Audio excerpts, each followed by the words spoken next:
secured by a principal residence or one other resident. You cannot have mortgage interest on more than 2 homes. You're limited to 2. So if you're a person that have multiple houses, lucky you, okay, you get 2. That's it. Okay, you get 2. We'll see if we answer it in the next couple slides, okay? Okay. The interest has to be either on the acquisition or on a home equity loan. And we're going to talk about home equity loan because it states it, it retracts it, and it states it again. I don't know why. So under the new tax law, it only includes interest on acquisition. So home equity loans are not deductible.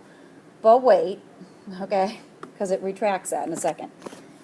Then it talks about the acquisition includes what is acquired to construct or substantially improve the residence.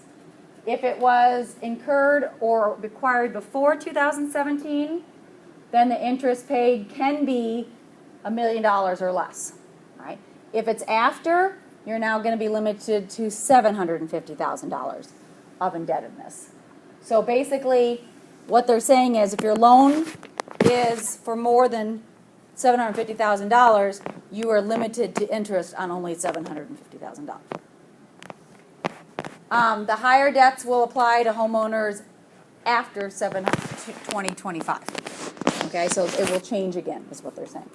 Say that part one more time. So the cap is $1 million right now for anybody that bought their house before 12/15/2017. So a year ago. interest paid. That is the indebtedness. How much that? What's your mortgage? That's the loan. So it can be a $5 million house if your loan is $1 million or less. You can deduct the interest. But if you have a $2 million home now, you cannot deduct the interest. Mortgage, not home. The mortgage. The indebtedness is how much you Right. interest paid aggregate of indebtedness of $1 million. So it can be a $2 million home. You can have a mortgage of $1 million or less. If your mortgage is bigger than that. Then you only get to deduct $1 million or less. Now, after 17, so after a year ago, it's $750,000. So the mortgage went down. But if you let's say you have a $2 million mortgage, the piece of paper they send you just tells you the interest you pay. I can honestly say I don't have $1 million mortgage. I don't know if they break it out. They could very easily break it out. Yeah. All right. Prior to this year, you got to deduct what was called a home equity loan. So if you had a home equity loan, which a lot of people do, I do, to make changes and upgrade your home and do different things, you could deduct the interest. Home equity loans are secured by your house. All right. Interest is only deductible. It says interest also includes interest on the home equity loan prior to this. Interest is only deductible on a portion of your home equity loan that does not exceed $100,000 or 50 fair market value of the home. That was prior. But what did I say? What they said was starting now we don't get to deduct that, which is a bummer because there's a lot of people out there that have home equity lines. But why do you think they took that away? Will they get extra lines of credit? People have a line of credit that weren't necessarily to do home equity things. Right. So that's a bummer. Yes? So when you go to the cycle board, it does say that acquisition indebtedness includes improvements to the resident. So as long as you take out that home equity loan to improve your house, you can still deduct it. Is Right that here? what you're saying? Yes. That is the $1 million. That's your original loan. So if you take out You can refinance. I could go refinance right now and take out more. So let's say right now I have a loan for $200,000. I could go out and refinance for a loan for $220,000, and as long as it's to improve my thing, I could still do it, and then I'd have money. But that's not a home equity loan. That's my main loan. The problem is I have an excellent interest rate. So it is not worth me refinancing my house to get rid of my home equity line. So they take out a second home. I cannot do that, no. And that's what some people have done. People that don't have a really good interest rate in the last year have refinanced their home to eat up their home equity line. Our home mortgage rate is like 3%. So there was no way I was going to do that. We just won't be able to deduct the home equity. It wasn't worth it. So let's look at theirs. So they will need to borrow at least a portion of their purchase price. A standard mortgage will qualify for acquisition. However, the interest on the acquisition will be fully deductible only if it's less than $750,000 because they are starting it after 12/15/2017. So they have to buy a house that's less than $750,000. Considering they want their house payment to be less than $2,500, that shouldn't be a problem, right? Recall they are also considering what appears to be less expensive route by using their investment to secure to the debt, meaning they were also thinking about using their investments, not the house. If they go that way, that doesn't count, okay? A mortgage is using your house as a collateral. So that's something they would need to, that would not be acquisition indebtedness. So they do have to use their house for that to be a mortgage.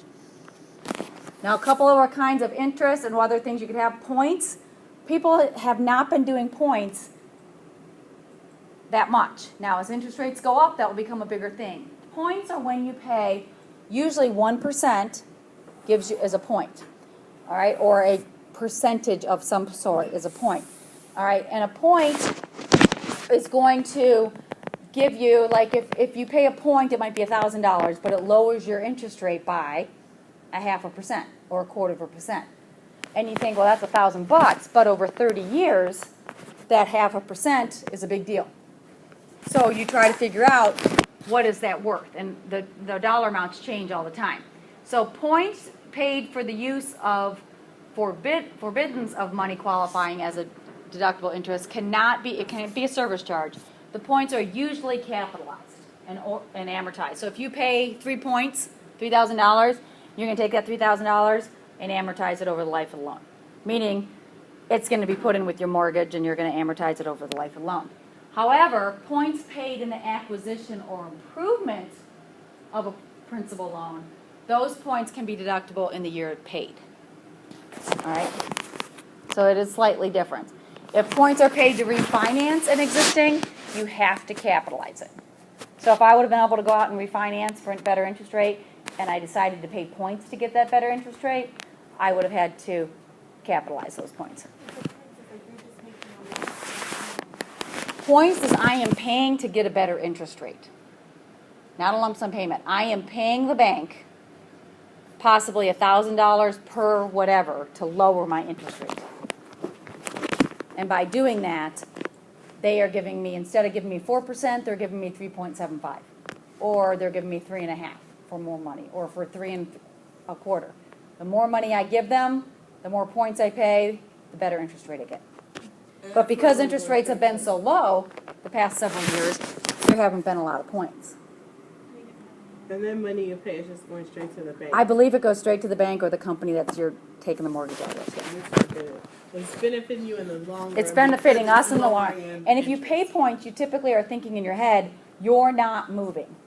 You're staying in that Right. house for at least Until a you pay it significant off. amount of time. Right. And see, I wouldn't want to do that right now to refinance because I got a 13-year-old and I'm pretty good moving anytime in the next little bit because I'm already done with the second floor bedroom. I hate going up and down stairs. I told you guys I'm old. All right. I'm serious. My husband laughs at me. All right. So interest on investments are also deductible if they are on loans whose proceeds are used to invest in investment property.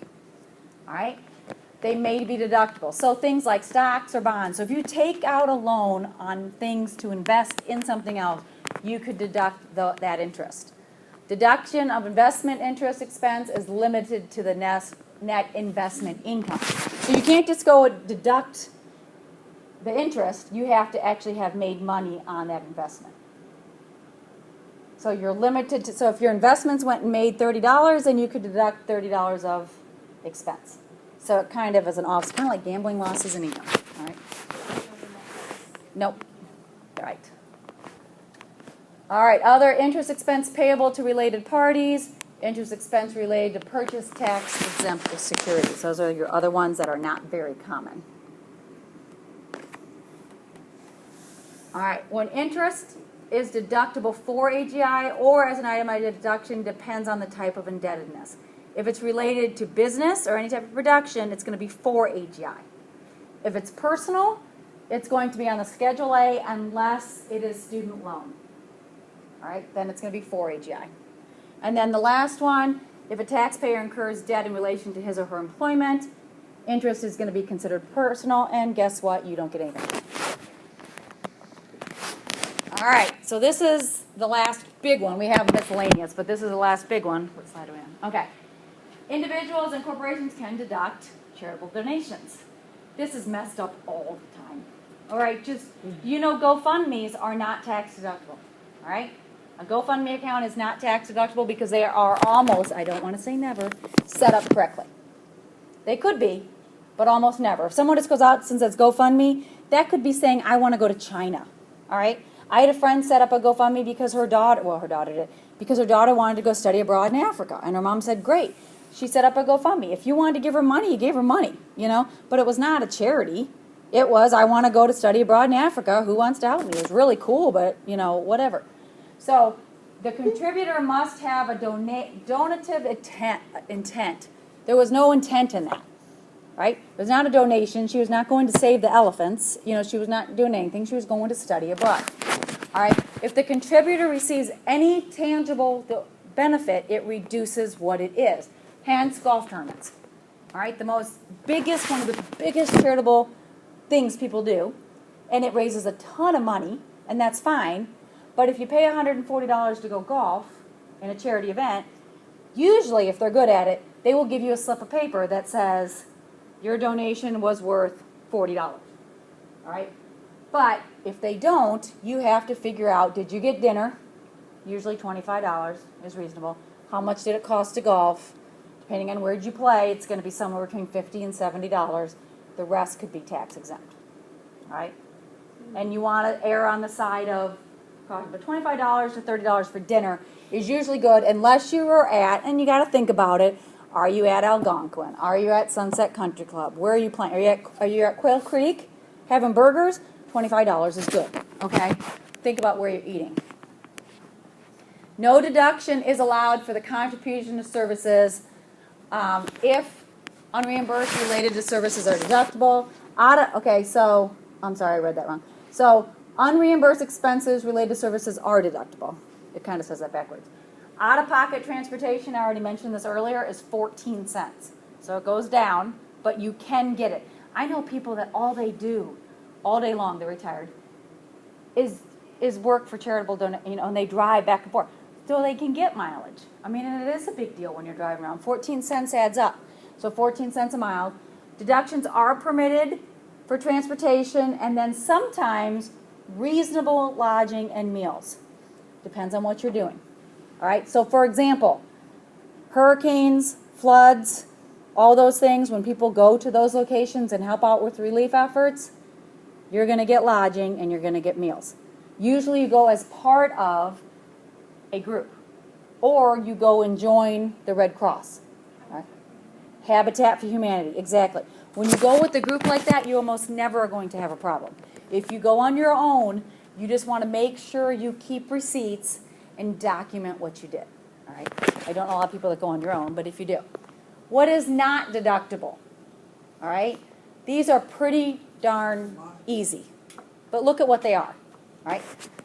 Dues for country club lodging, they have not been deductible for a really long time. So they used to be, okay, but for a really long time they have not. You can't do any type of tickets, raffle or bingo, anything where you can win. Donations to the homeowners associations, I have people all the time give me those. My homeowners association, sorry, that is not tax deductible. If you live in a subdivision that has a homeowners association, you just got to pay that. Huh? You benefit, exactly. Gifts to individual, can't do that. I love this one. The value of your blood, okay? That is not a gift it is a gift that keeps on giving, but that is not a gift you can't, there's no value you can put on your blood. Qualified organizations, huh? You're laughing, but trust me. The person that you give it to can put a price. They can put a price on it, yeah. You can sell blood now. Oh God, yeah. You can sell Platelets or platelet and plasma. I know when I was in college, I was like, I can't do that. Okay, To be deductible, contributions have to be to a domestic qualified charitable and not all of them are listed, but most of them are listed if you ever have a doubt. The IRS maintains a website where you can go and search those. And interesting, like my kids' elementary school was a charitable donation. It was a 503c(b). The middle school is not. Only because it just takes a little bit to set it up. And when they set up the PTO, now the school district is, okay, Millville School District is, but the PTO at the elementary school is, the PTO at the middle school is not. I can guarantee you people make donations to the PTO at the middle school and believe it's tax deductible. I would have, except for that I'm on the PTO and I know it's not, okay, but I would have thought that. Record keeping. This one cracks me up. I'm sure it's going to crack up Katie because we sit in VITA. But no deduction is allowed unless you have appropriate and substantive documentation. All right? The type of documentation depends on what it is. Cash, don't give cash. All right? The only cash you should ever give is to the Salvation Army when you're walking by. All right? They take cash. And if on your taxes you want to put Salvation Army and put $20 or $30, you're going to be fine, okay? Because everybody knows you give cash to the Salvation Army. All right? There's very few other organizations you should be giving cash to. All right? Your church, okay, here's another one. My dad gives cash to various churches. Every church they go to, my dad will not sit in a church and have that plate be passed by him and not give cash. That's okay too. But if you belong to a church, don't say you gave $30,000 in cash to your church that you go to. No one, I shouldn't say that. Most people do not give $3,000 in cash. Write a check. Because what you're doing is you're covering your own rear end. If you get audited, show a check. Or if you want to give cash, walk into the office and say, here's this month or whatever. Can you give me a receipt? Exactly. Okay? So if you need to give cash, do it that way. But when my dad gives in the offering plate, he's putting a 5, you know, and at the end of the year he says something like $60 to various churches. You know, he's not saying $3,000 to various churches. He's saying $3,000, and his charitable donations are well below the industry average too. Special rules do apply in some when it comes to property. And what are those rules? Ordinary income. When you give ordinary income property, that means property I own that produces income. It will go down as the fair market value of the asset less any income it could produce. All right, that's how you keep track of the value. Capital gain property, the contribution amount would be the fair market value of the asset. Exceptions to capital gain is if you give it to like a non-operating foundation. I'm going to give you an example of these in just a second. All right. Then it's going to be limited to the adjusted basis. For contributions of tangible personal property or capital gain property, it might be limited to the adjusted basis if the asset is not being used by the charity you give it to. So basically you're giving a property to a company or a charity and it's not being used in its exempt function. All right, so what do I mean? Let me give you an example. A taxpayer contributes a painting to a local charity. Its fair market value is $100,000. The adjusted basis is 10 grand. So that means when I got it, it was worth 10 grand, but now it's worth $100,000. All right? If a charity they give it to is a museum and they're going to hang it on the wall, I get a write-off of $100,000. If the charity I give it to is a church and they're going to sell it so that they can maintain funds, I get a write-off of $10,000 because I have to use my adjusted basis. Because we don't know what they're not going to sell it for 100 grand. If a church takes my painting and they're going to auction it off to sell immediately, so they have who's going to pay $100,000 at a church auction? I get my adjusted basis. That's what we meant by the difference between those two. So who set the fair market Is value? what something of that kind would go for Like in the similar. open market. But we all know, just because something has an open market price, when you sell something like at a trivia night or at a church, you don't necessarily get that value. There are some limitations. All right, most of the time, charity is limited to 50% of your AGI. That would be a bummer, is my opinion. If I can actually give 50% of my AGI to charity, I would be a very happy person. All right? But that is all your charity, cash, ordinary income, capital gain property, all subject to 50%. All right? There are some other limitations. They put a temporary ceiling. This is one thing that went up besides standard deductions. Okay? Most things went down, standard deduction went up, and this went up. But the reason this went up is because everything else went down. They are worried that not as many people are going to itemize. And when people don't itemize, what are they not going to do? Donate to charity.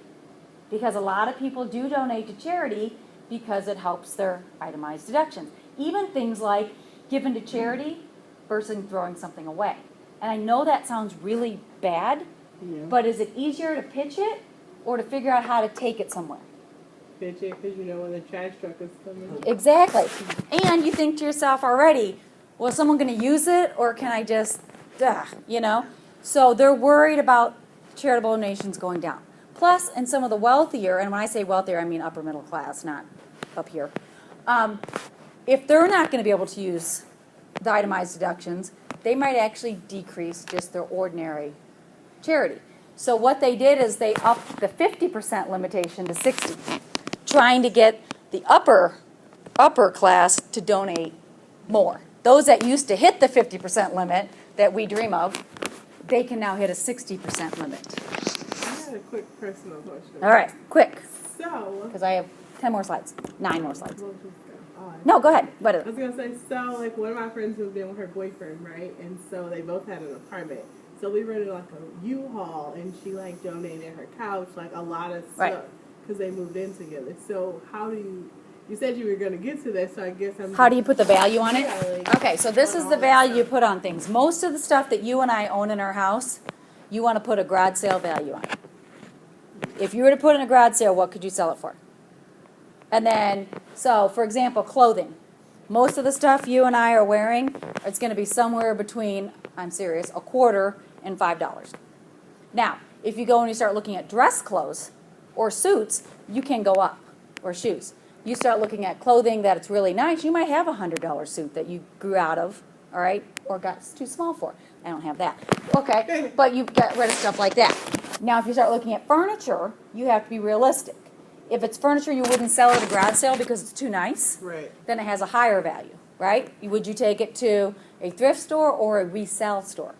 Or would you sell it on Facebook app, marketplace, What if okay? you were, like she was just like ready to just be done? Like she was like, I just want it out. It's still what she could sell it for, okay? Even so if it's it was still in like a nice condition. if it's a like couch the she could couch sell was- for $100, it's $100. Okay. And one of the things I recommend is whenever I give stuff to Goodwill, whether they pick it up or I take it, as soon as I get that receipt, I write on it what I gave. 3 bags of boys' clothes, because that's usually what it is, right? And I'm like, $25, $25, $25 a bag. Or couch, $100. Or 3 lamps and 3 big boxes of And that's books. what it was- And books add up, but they're usually like 25 cents a book, you know? And I add up and I put a value, because when you go to do your taxes a year later, you don't remember what you gave. It doesn't matter if you have 10 Goodwill receipts in there. You're not going to remember what was on it. Right. And sometimes I put 1 bag out if they come and get it. And I need to know it was 1 bag, because then you're talking $25. But Right. sometimes I put 6 bags. Yeah. It just depends on if I had time to clean out closets. Okay. So it's basically thrift store garage sale value. And I've had people that do not do that. I mean, they give me receipts. You know, my sister-in-law one time, my brother-in-law lost 100 pounds.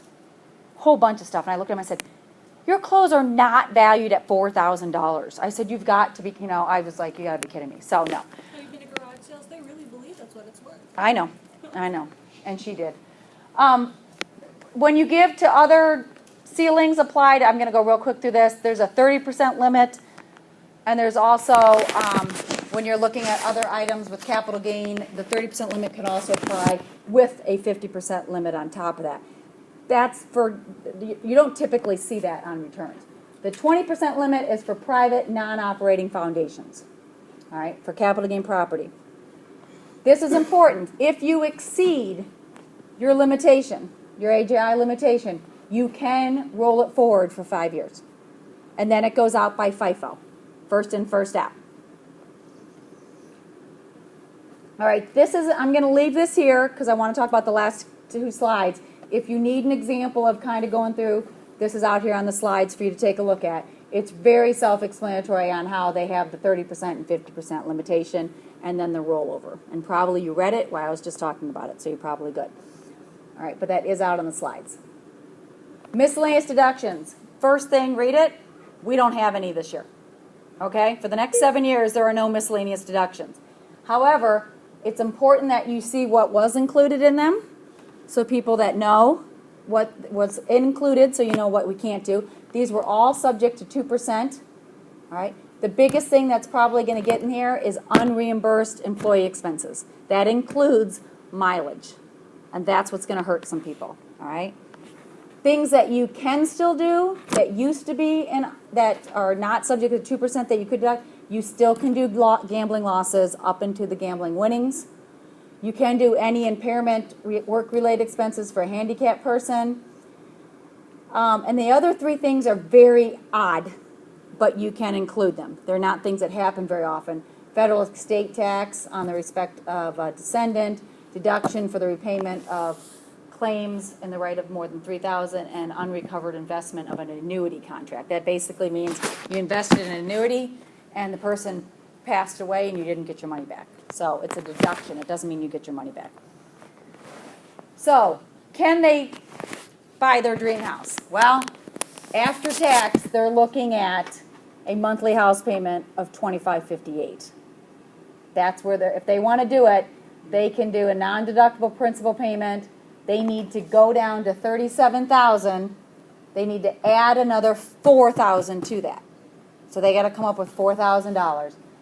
And then they could, assuming they're going to be able to itemize, they're going to be able to do that. That's a big assumption going into 2018. I just want to say that. Big assumption. I honestly can tell you guys, every person I talk to, my answer is, I don't know.